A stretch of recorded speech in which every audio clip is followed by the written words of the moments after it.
Sisi and Spain's king reject West Bank settlements and urge Gaza ceasefire and aid.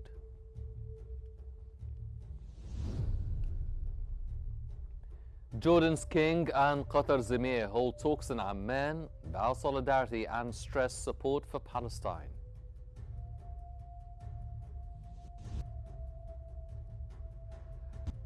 And German Chancellor Merz condemns Russian airspace violations and warns of bid to destabilize Europe.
You're watching Q News at 8 with me, Henny Saif.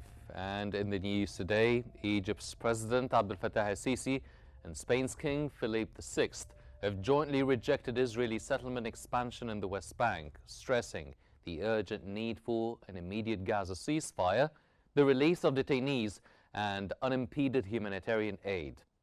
President al-Sisi underscored the necessity of halting escalation to safeguard regional peace, warning against any forced displacement of Palestinians, which he described as aggression threatening neighboring states, security, and fueling irregular migration towards Europe.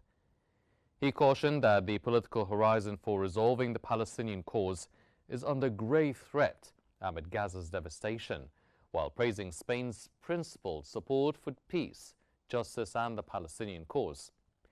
King Philip VI praised Egypt's mediation and Gaza reconstruction efforts.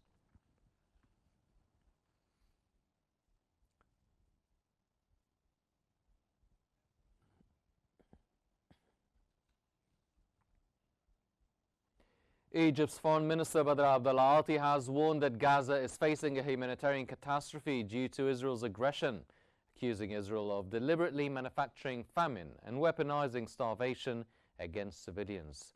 He cautioned that Israeli policies risk plunging the region into a dark tunnel while seeking to liquidate the Palestinian cause. He reaffirmed Egypt's rejection of any displacement schemes and insisted there is no alternative to a two-state solution with an independent Palestinian state. He urged all countries to recognize Palestine and demanded an immediate halt to the war, stressing Egypt's ongoing coordination with international and regional partners to end the brutal assault.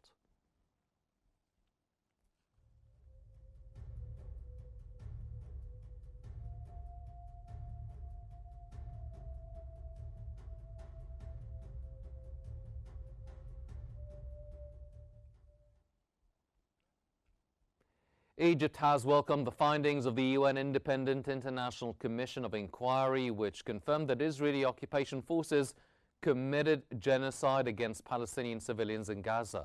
In a statement by the Foreign Ministry, Egypt states that the report documented systematic crimes and violations over nearly 2 years, including deliberate policies of killing, starvation, siege, and destruction, exposing the falsehood of Israel's claims of legal compliance while committing atrocities against defenseless civilians.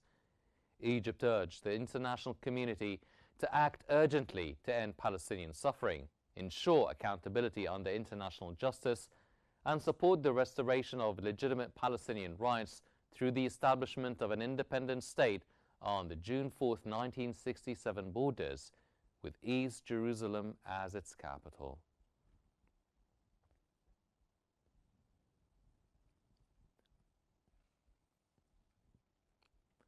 Hospitals in Gaza are facing a total collapse under relentless Israeli bombardment, with medical staff struggling to treat mounting casualties as shortages of medicine and supplies worsen.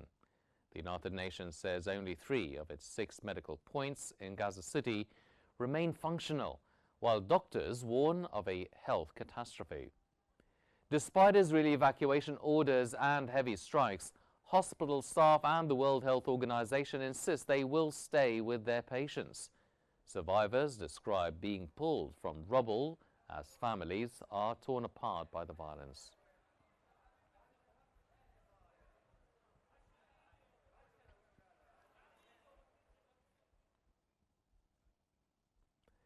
Israel has dropped leaflets over Gaza City ordering residents to evacuate a day after launching its ground offensive to seize control of the enclave's main urban center.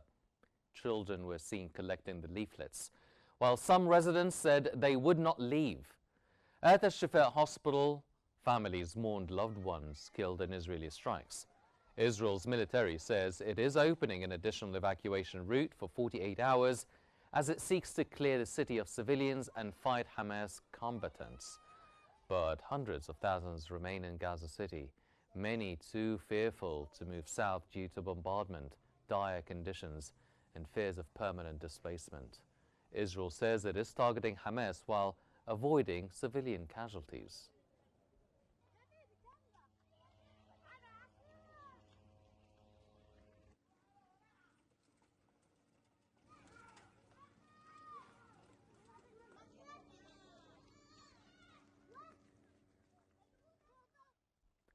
The European Commission has proposed suspending free trade arrangements with Israel over the war in Gaza, though the plan currently lacks enough support among EU member states. EU Foreign Policy Chief Kaja Kallas also outlined sanctions targeting 2 Israeli ministers, violent settlers and Hamas members, stressing the aim is to improve humanitarian conditions in Gaza, not punish Israel. The proposals follow Commission President Ursula von der Leyen's announcement of new measures last week. Von der Leyen told the European Parliament that suspending bilateral support will not affect cooperation with Israel's civil society or Yad Vashem. Previous attempts to restrict Israel's access to EU research funding also failed to secure backing from member states. Will further deepen the humanitarian crisis.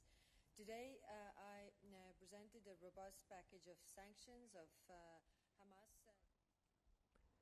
Jordan's king and Qatar's emir held official talks in Amman to discuss regional developments. Jordan's king Abdullah II reaffirmed his country's full solidarity with Qatar and its support for all measures taken to protect Qatari sovereignty and territorial integrity. For his part, the emir of Qatar, Tamim bin Hamad Al Thani, vowed to take all necessary steps to defend Qatar's security in response to Israeli aggression. Both leaders underscored the importance of supporting the Palestinian people in securing their legitimate national rights and emphasized the need for political solutions to regional crises to safeguard security and stability.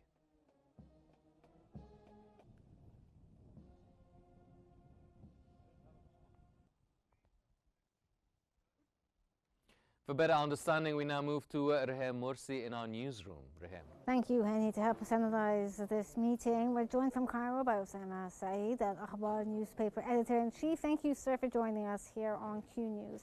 Firstly, sir, let's start off by asking, what are the urgent priorities that President Sisi highlighted during his talks with the King of Spain concerning the war in Gaza?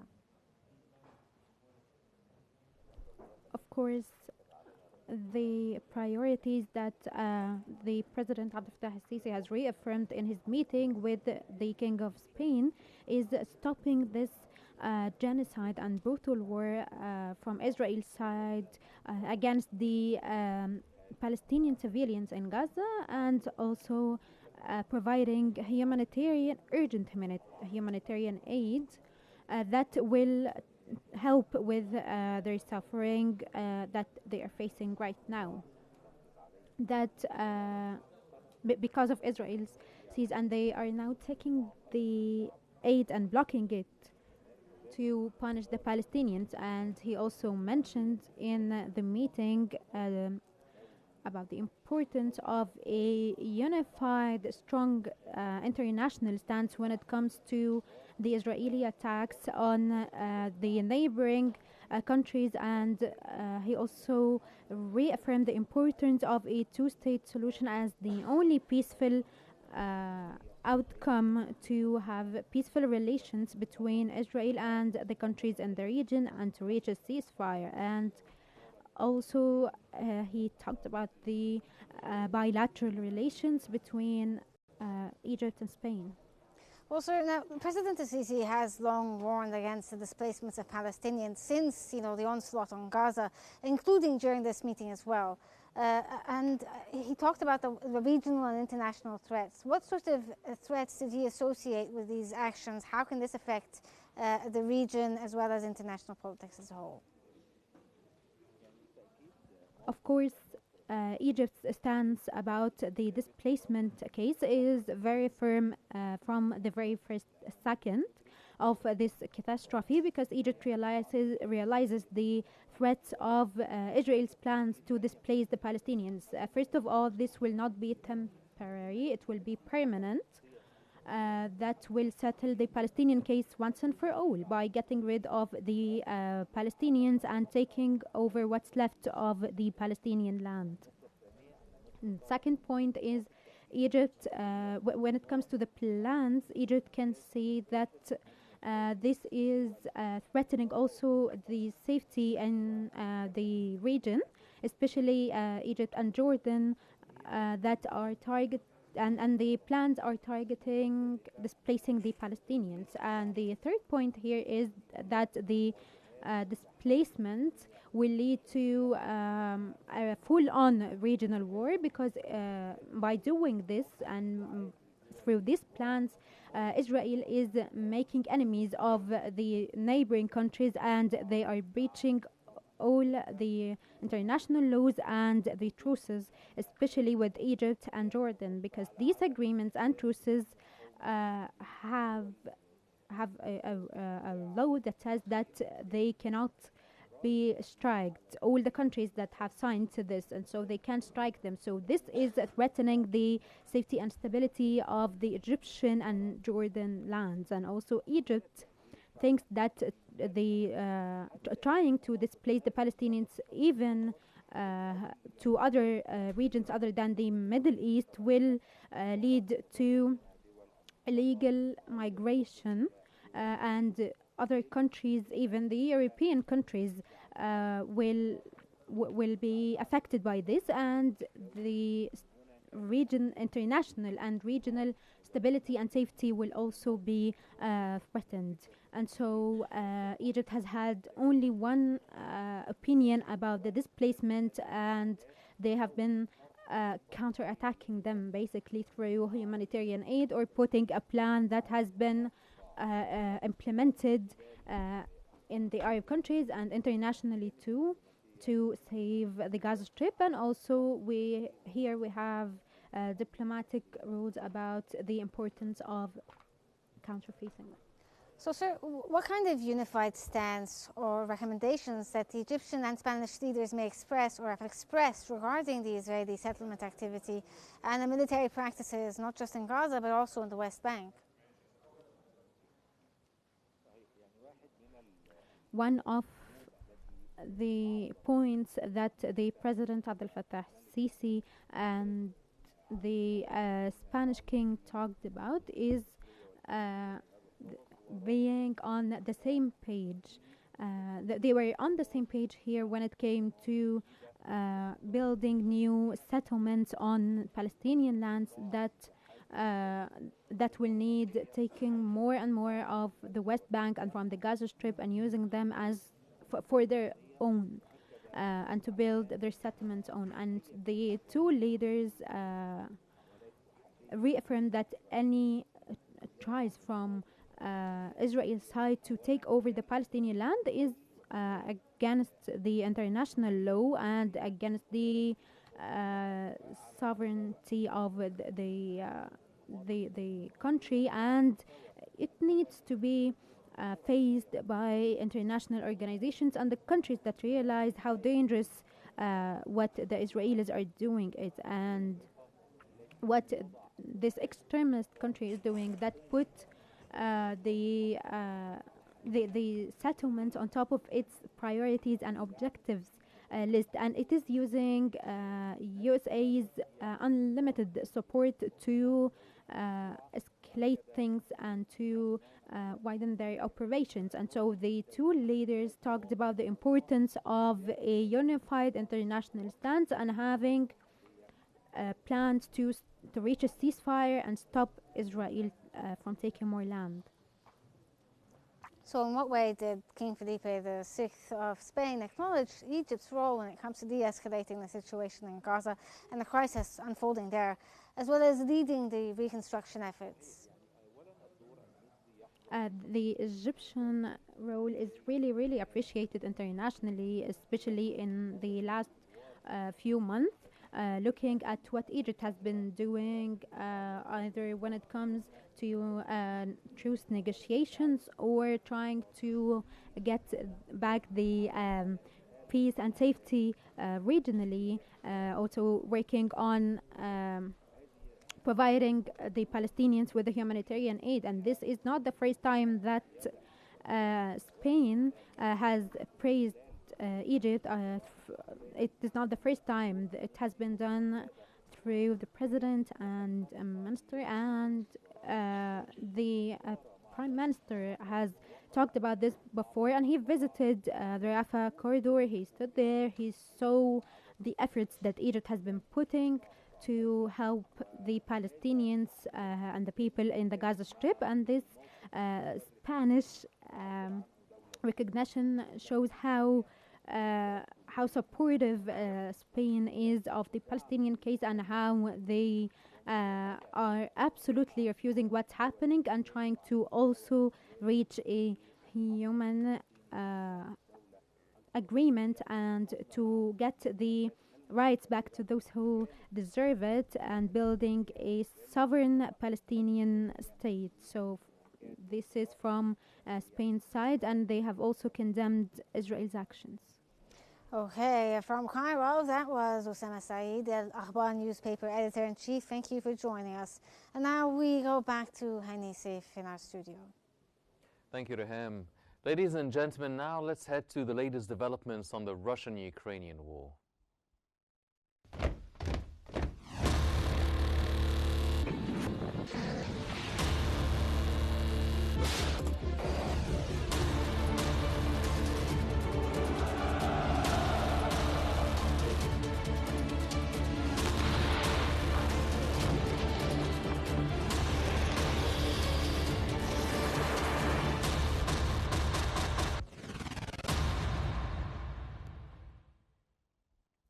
Russia's State Duma has approved a bill to withdraw from the European Convention for the Prevention of Torture, citing restrictions on its participation in the Council of Europe.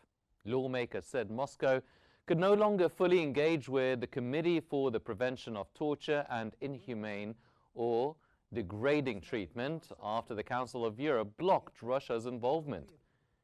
The decision underscores Russia's continuing rift with European institutions, following earlier suspensions and withdrawals from rights mechanisms amid tensions with the West.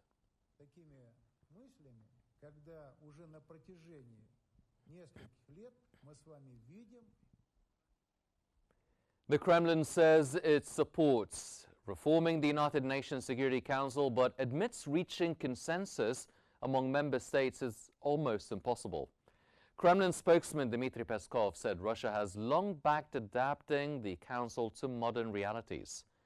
However, he noted that deep divisions among permanent members make agreement unachievable for now, calling the current framework the only viable structure. Peskov's remarks come amid global debate over the Security Council's legitimacy and calls for greater representation of emerging powers.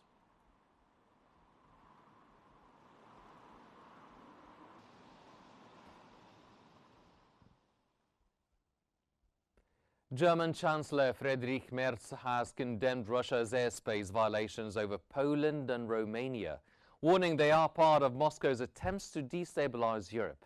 Addressing the Bundestag, Merz said peace in Ukraine cannot come at the cost of Kiev's sovereignty or territorial integrity, stressing that a dictated peace would only embolden President Vladimir Putin to seek further targets.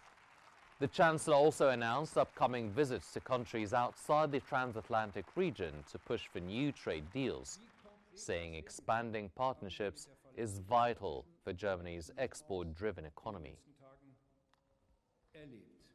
Und diese Ereignisse fügen sich ein in einen Trend in Deutschland und in Europa. Putin Russia says its forces struck Ukrainian targets as Kiev reported an overnight attack on a Russian oil refinery.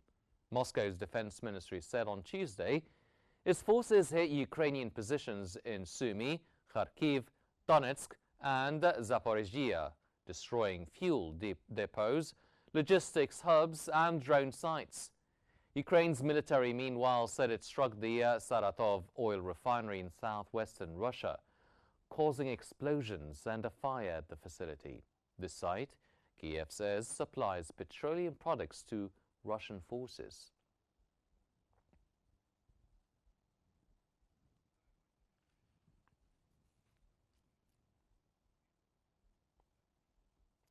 Iran is urging European powers to respond positively after signing a new cooperation deal with the UN nuclear watchdog, following the snapback of UN sanctions. Foreign Ministry spokesman Ismail Baqai said Tehran has shown it is committed to diplomacy and will seize every opportunity to protect the interests of the Iranian nation. His remarks come as Iran faces renewed UN sanctions reimposed by European powers, while efforts continue to ease tensions over its nuclear program.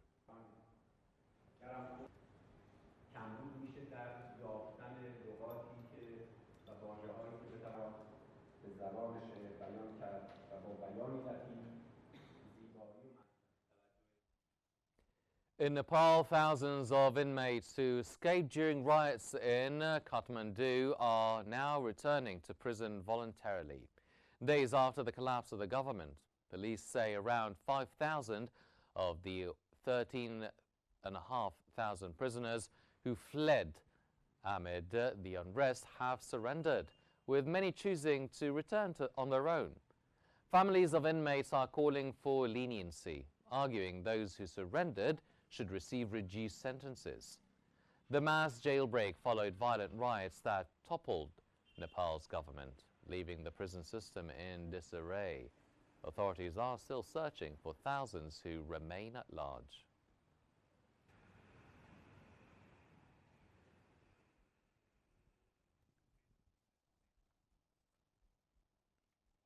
Spanish police have arrested 19 people accused of murder and torture on a migrant boat from Senegal to the Canary Islands, where at least 50 people are missing.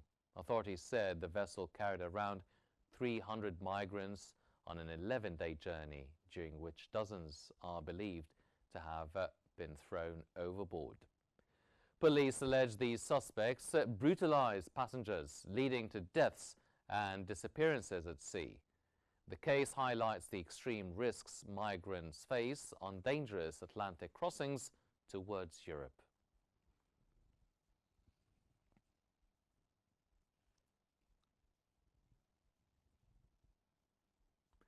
The Philippines has accused China's Coast Guard of unlawful behavior after it used water cannons on Philippine vessels near the disputed Scarborough Shoal.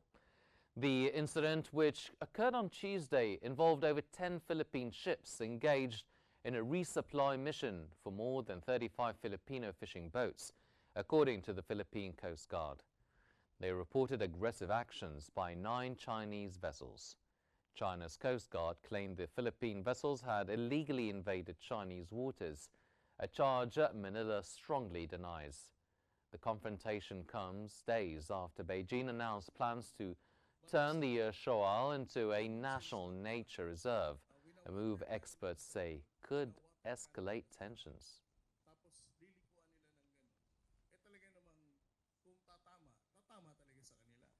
again, it was not. U.S. President Donald Trump has announced the creation of the Memphis Safe Task Force, a federal law enforcement surge modeled after recent deployments in Washington, D.C., aimed at curbing urban violence. The operation will bring together multiple federal agencies, including the FBI, ICE, DHS, and U.S. Marshals, along with the National Guard and local police. Attorney General Pam Bondi will lead the initiative.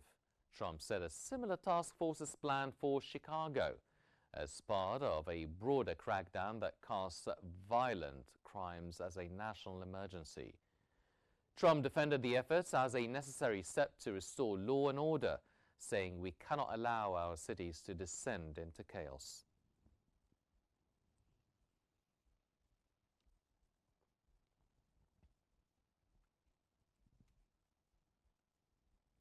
Venezuelan President Nicolas Maduro has accused Washington of aggression, saying there is no communication with the U.S. government. Speaking at a press conference, Maduro said recent incidents were not tensions, but outright aggression, including judicial, political, diplomatic, and military actions. His remarks follow a U.S. strike in the Caribbean that killed 11 people on a Venezuelan boat, which Washington said was carrying narcotics. The Trump administration has also boosted its military presence in the region as part of anti-smuggling operations.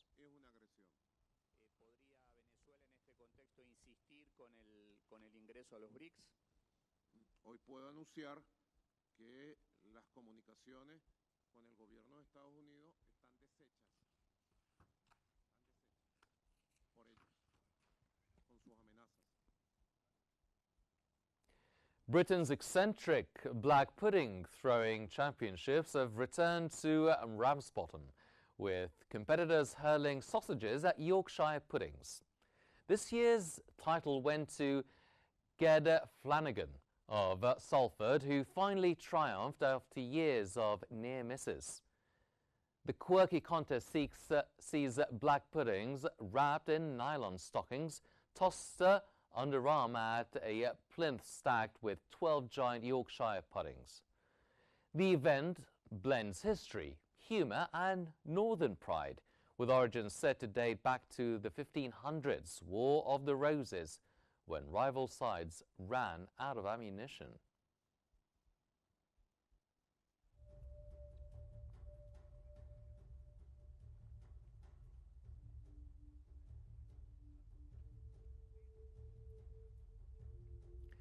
And that brings us to the end of our news bulletin for now, but here's a reminder of today's main stories.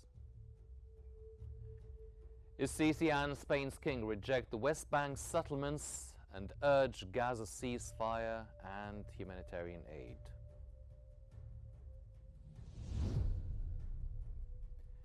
Jordan's king and Qatar's emir hold talks in Amman, vow solidarity and stress support for Palestine.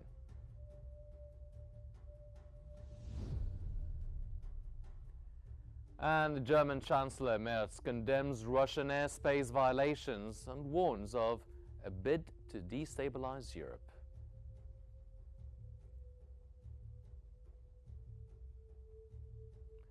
This concludes our bulletin and broadcast for now, but please don't forget to follow Q News on YouTube, Facebook, X, Instagram and TikTok at Q News EGY to stay informed. I'm Henny Safe, thank you for watching and stay tuned for more updates here on Q News.